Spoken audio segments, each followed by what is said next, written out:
Hello दोस्तों, I hope कि आप लोग बहुत अच्छे होंगे। मैं देसी तेवर से गोविंद तिवारी आपका हार्दिक स्वागत और अभिनंदन करता हूं। इस समय समाजवादी पार्टी मुश्किल हालातों से गुजर रही है।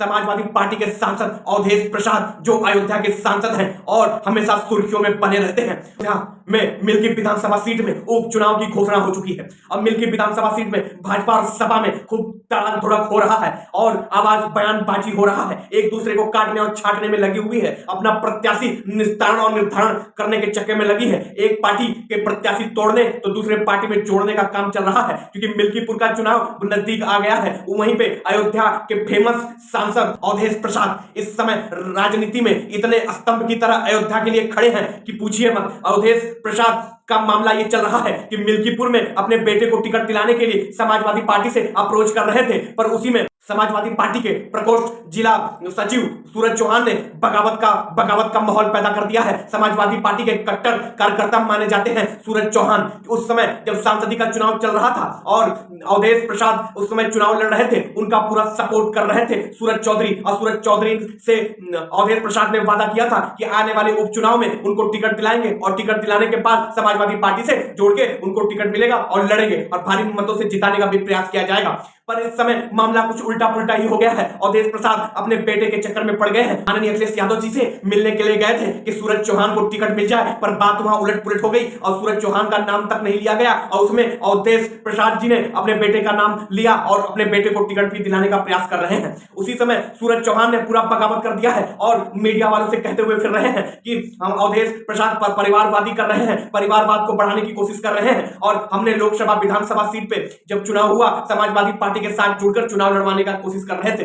सांसदीय चुनाव में अवधेश प्रसाद को जिताने के लिए मैंने पूरा दम लगा दिया था, पर इस समय अवधेश प्रसाद जी सांसद होने के बाद बात आई हमारी बात कि हमको टिकट मिलनी चाहिए, पर अवधेश प्रसाद ने इनकार कर दिया। हमको टहलाते रहे और कह रहे थे अखिलेश यादव जी से मिलवाएंगे, मिलवाने के बाद टिकट निश्चित रहो तुम्हें ही मिलेगा। पर जब टिकट नजदीक आने लगा तो पता चला कि अवधेश प्रसाद ने अपने बेटे का नाम दिया है और टिकट बेटे के लिए मांग रहे हैं। पर मैं ये बर्दाश्त नहीं कर सकता, क्योंकि समाजवादी पार्टी ने मेरे साथ छल किया है, कपट किया है और इस छल और कपट का परिणाम बहुत बुरा होगा। और ये अपने बेटे को जो इस समय उपचुनाव की सीट दिलवा कर लड़वा रहे हैं, उनको बेटे को हराने के लिए मैं पूरा प्रयास करूंगा और समाजवादी पार्टी से इस्तीफा देकर मैं किसी अन्य पार्टी से जुड़ूंगा। और मैं अकेले ही समाजवादी पार्टी से इस्तीफा नहीं दूंगा, मैं अपने साथ 50 ऐसे कार्यकर्ता, दिग्गज कार्यकर्ता को यहां से निकालूंगा और दूसरे पार्टी में सम्मिलित होऊंगा, क्योंकि मुझे ऐसी पार्टी नहीं चाहिए, ऐसा नेता नहीं चाहिए, ऐसा सांसद नहीं चाहिए जिसको कमिटमेंट की कोई झूठी कमिटमेंट दे रहा हो और कार्यकर्ता को झूठे झूठे दिलासे देकर टहलाता हो।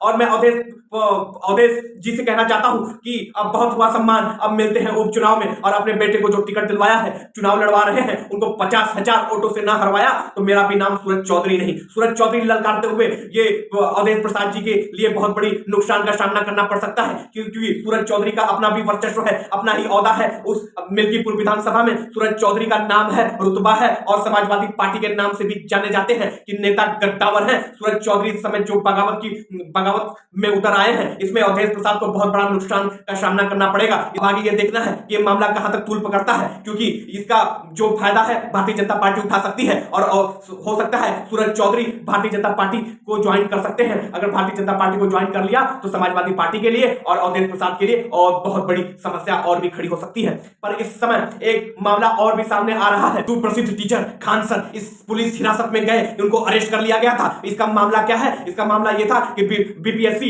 के जितने छात्र हैं वो धरना दे रहे थे, अपने हक की मांग कर रहे थे, उन सरकार सुनवाई नहीं कर रही थी, इसलिए वो जो आंदोलन और प्रदर्शन कर रहे थे उसमें खान सर सपोर्ट करने चले गए और खान सर भी उस आंदोलन प्रदर्शन में सम्मिलित हो गए। और वो प्रदर्शन खान सर के आते ही वो आवेग ले लिया और छात्र और जुड़ने लगे और जुड़ने के बाद प्रशासन के पसीने और छूटने लगे, क्योंकि प्रशासन के आगे खान सर और खान सर के जितने छात्र हैं वो मजबूती से प्रदर्शन कर रहे थे। और इसमें ऊपर से दबाव आने लगा कि इस प्रदर्शन को रोका जाए वरना बहुत दिक्कत हो जाएगी। एसपी ने वहां मौजूदी अपने पूरी टीम को लेकर वहां जहां प्रदर्शन चल रहा था वहां पहुंचे और खान सर को पता चला कि पुलिस प्रशासन आ रही है और एसपी को अंदाजा हो गया था कि खान सर को हटाया जाएगा तो प्रदर्शन नॉर्मल हो जाएगा, वहां से भीड़ हटाया जा सकता है। और खान सर को तुरंत पुलिस वहां से उठा ले गई और खान सर को पुलिस उठाने के बाद दूसरे दिन पता चला कि खान सर हॉस्पिटल में एडमिट है। और पता अब ये तो मामला क्या है कि उसके बाद खान सर जितने छात्र हैं उनके साथ जुड़े नहीं, उनके साथ आए नहीं, उनका दर्द बांटा नहीं, वहां से हॉस्पिटल से सीधे घर चले गए और कोई इस पे बयान भी खान सर करना नहीं चाहते। ऐसा आखिर क्या हो गया कि खान सर को मजबूरन छात्रों का संग छोड़ना पड़ा? ऐसा क्या दबाव आया कि खान सर